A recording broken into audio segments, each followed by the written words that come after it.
नमस्कार। स्वत्व के डिजिटल प्लेटफॉर्म पर आपका स्वागत है।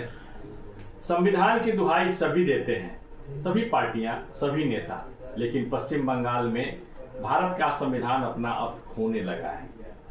वक्फ बिल संशोधन प्रस्ताव पर बहस के दौरान लोकसभा में एक सांसद ने कहा कि बहुमत से पास हो जाने के बाद भी मुसलमान इस कानून को नहीं मानेंगे। लोकतंत्र के लिए अति खतरनाक इस बयान पर भारत के गृह मंत्री अमित शाह तिलमिला उठे थे। उन्होंने कड़े शब्दों में कहा कि संसद से पास हो जाने के बाद यह कानून बन जाएगा, इसे कोई कैसे नहीं मानेगा। लग रहा था कि वे चुनौती को स्वीकार कर रहे हैं और ऐसा होने नहीं देंगे, लेकिन इस कानून के विरोध में बंगाल के मुर्शिदाबाद जिले में पिछले दिनों से जो हिंसक घटनाएं और उपद्रव हो रहे हैं, उससे तो पता चलता है कि भारत के कानून व संविधान के समक्ष कितना बड़ा खतरा पैदा हो गया है। यदि विरोध का मुर्शिदाबाद मॉडल, हम इसको कह रहे हैं मुर्शिदाबाद मॉडल, भारत के अन्य भागों में अपनाया गया तो भारत के कुछ कांग्रेसी नेताओं की भविष्यवाणी भी सत्य हो जाएगी। बांग्लादेश में जो उपद्रव हुआ था उसके बाद कांग्रेस के कुछ नेताओं ने कहा था कि भारत में भी ऐसा हो सकता है। बांग्लादेश में इस्लामिक आतंकियों और कट्टरपंथियों ने वहां के लोकतांत्रिक सरकार और उसके तंत्र पर हमला कर दिया था। वहां के चुने हुए राष्ट्राध्यक्ष थे, उन्हें भाग करके जान बचाना पड़ा। वहां के अल्पसंख्यकों का कत्लेआम शुरू हुआ। कह रहे कत्लेआम, उन पर घृणित अत्याचार हुए जिसे पूरा विश्व ने देखा। पश्चिम बंगाल मुर्शिदाबाद में जब हथियारों से लैस आतंकी भीड़ सड़क पर उतरी तो मुस्लिम तुष्टीकरण की राजनीति के कारण बेचारी बनी ममता सरकार। बेचारी बनी ममता सरकार और उसकी पुलिस कहीं जा छिपी। ममता सरकार में शामिल लोगों में से बहुत ऐसे हैं जो इस घटना को स्वीकार नहीं कर पा रहे होंगे, उनका जमीर स्वीकार नहीं कर पा रहा होगा, लेकिन जो स्थितियों का जो निर्माण हुआ है उसमें तो ये सब हो रहा है। रेलवे के कार्यालय को लगभग ध्वस्त ही कर दिया गया है, जो मीडिया में दिखाई जा रहे हैं। वहां के कर्मचारी भाग करके अपनी जान बचा सके। सरकार और संविधान को रौंदती आतंकी भीड़ ने वहां सब कुछ किया जो इस्लामिक देश में जिहाद के नाम पर होता है।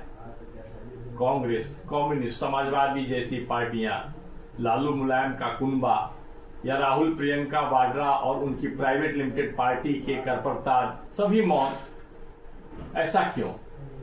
मौन लगता है कि वे मौन धारण कर कहीं एकांत में बैठ गए हैं, कहीं मीडिया में दिखाई भी नहीं पड़ते। छोटी मोटी छड़पों पर छाती पीटने वाले मानवाधिकार संगठन और उनका इकोसिस्टम कहीं नहीं दिखाई पड़ रहा है, जो छोटी मोटी बातों को लेकर सीधे सर्वोच्च न्यायालय पहुंच जाते हैं। और इतनी बड़ी घटना, हजारों लोग पलायन को मजबूर हो रहे हैं और ऐसे में उनका एकदम से चादर तान कर सो जाना, ये क्या दिखा रहा है? बात करते हैं भाजपा की, तो यह भी रस्मी बयान जारी कर बंगाल को कश्मीर बनने तक चुपचाप बैठी रहना बेहतर समझ रही है। लोग ऐसा कहने लगे हैं भाजपा के संदर्भ में भी। केंद्र की मोदी सरकार तो संविधान और लोकतंत्र की हिमायती है, लेकिन उसे भी विदेशों में अपनी छवि की चिंता है। ऐसे में वह राष्ट्र प्रशासन लगाने के बारे में कैसे सोच सकती है, क्योंकि उसे एक रिकॉर्ड बनाना है। कांग्रेस के लोग छोटी छोटी बातों पर राज्य सरकारों को अपदस्थ कर देते थे, हटा देते थे, लेकिन मोदी है जो कि इतनी बड़ी घटना के बाद भी सरकार को अपदस्थ महाराष्ट्र प्रशासन नहीं लगा रही मोदी की सरकार। हिंदुओं के साथ कुछ ऐसी वैसी बातें हो जाती हैं तो चलेगा। अब भाजपा भी तो वही सोचने लगी है। इस शर्मनाक सुनियोजित उपद्रव की सूचना पर कलकत्ता हाई कोर्ट सक्रिय हुआ। कौन सक्रिय हुआ? Calcutta high court. शनिवार देर शाम को स्थिति की गंभीरता को देखते हुए उच्च न्यायालय ने आदेश दिया कि मुर्शिदाबाद समेत राज्य के अन्य संवेदनशील इलाकों में अर्धसैनिक बल तैनात किए जाएं। जी हाँ, शनिवार के दिन हाईकोर्ट में छुट्टी होती है, इसके बावजूद हाईकोर्ट ने यह आदेश दिया। अदालत ने स्पष्ट कहा कि वह राज्य में हो रही ये तोड़फोड़, इतने व्यापक हिंसा की घटनाओं पर आंख मूंद कर नहीं बैठ सकती। उच्च न्यायालय के इस कथन का अर्थ यह हुआ कि राज्य और केंद्र की सरकारें आंख मूंद कर बैठी हुई हैं। यदि इतने बड़े स्तर पर उपद्रव होता है तो राज्य सरकार के साथ ही केंद्र सरकार की भी जिम्मेदारी बनती है कि वहां सक्रिय हो, वहां की स्थिति को संभालने के बारे में कुछ काम करे। लेकिन चारों ओर मौन देख अंततः न्यायालय को पहल करनी पड़ी। यह भारत जैसे लोकतंत्र के लिए शर्मनाक है। न्यायालय के इस कथन के बाद केंद्र की मोदी सरकार की नींद टूटी। राज्य सरकार को भी लगा कि कुछ नहीं किया गया तो पूरे देश के लोग जाग उठेंगे, हिंदू जाग उठेंगे, विरोध का स्वर फूटेगा। राज्य सरकार के अनुरोध पर स्थानीय स्तर पर पहले से मौजूद बीएसएफ के लगभग 300 जवानों के अतिरिक्त 5 और कंपनियों को वहां तैनात किया गया। केंद्रीय अर्धसैनिक बल के जवान सड़कों पर गश्ती कर रहे हैं, वहीं गली मोहल्लों में उपद्रवी जो लोगों को धमका रहे हैं, उनको छोड़ने, अपना घर बार छोड़ करके भाग जाने के लिए मजबूर कर रहे हैं। नतीजा यह है कि वहां से हिंदू अपना घर दुकान छोड़कर पलायन कर रहे हैं। हजारों की संख्या में पलायन हो रहा है। मुर्शिदाबाद के हालात अब भी तनावपूर्ण बने हुए हैं। वहीं मालदा में पलायन कर आने वाले के लिए राज्य सरकार ने राहत शिविर लगा दिया है। राहत शिविर में कुछ थोड़ी मोड़ी उनको सहायता मिल जाए। जान बचाकर राहत शिविर में आने वाले लोग बता रहे हैं कि उपद्रवी जब हमला करने लगे तब पुलिस कहीं नजर नहीं आई। इसे तो नोटिस करना चाहिए। यह एक वहां पर पड़ताल का विषय हो सकता है।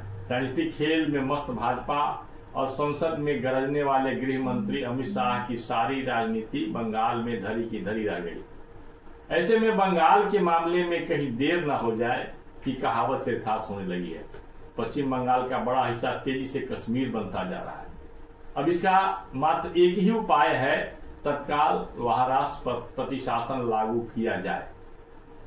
इतना से ही काम चलने वाला नहीं है, क्योंकि स्थिति बहुत बिगड़ चुकी है। केंद्र सरकार तक जो खुफिया रिपोर्ट पहुंच रहे हैं उसमें कम से कम 7 जिले ऐसे हैं जहां 1990 के कश्मीर जैसी स्थिति है।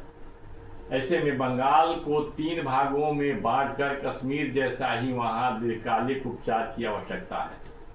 अशांत हिस्से को केंद्र शासित राज्य बनाना होगा ताकि वहां लंबे समय तक के लिए राष्ट्रपति शासन लागू हो। घुसपैठियों को पूरे राज्य से निकाल बाहर करने की सटीक योजना की भी आवश्यकता है, क्योंकि घुसपैठियों के कारण वहां की डेमोग्राफी बदल चुकी है।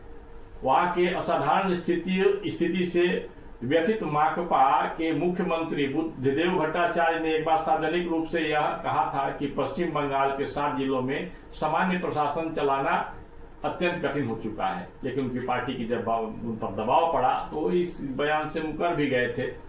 मुस्लिम तुष्टीकरण एवं बांग्लादेशी घुसपैठियों का विरोध करने वाली ममता बनर्जी आज सत्ता सुख में ऐसी डूब गई हैं कि उन्हें भारत की एकता और अखंडता पर छाए इस खतरे का भान ही नहीं। घुसपैठियों के कारण मुस्लिम बहुल पश्चिम बंगाल के जिलों से हिंदुओं का पलायन अत्यंत खतरनाक स्थिति में पहुंच गया है।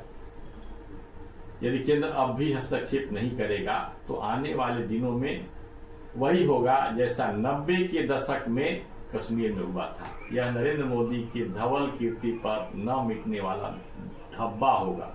जी हाँ, धब्बा होगा, और इसे भारत बर्दाश्त नहीं कर पाएगा। इस वीडियो में बस इतना ही, फिर मिलेंगे। नमस्कार।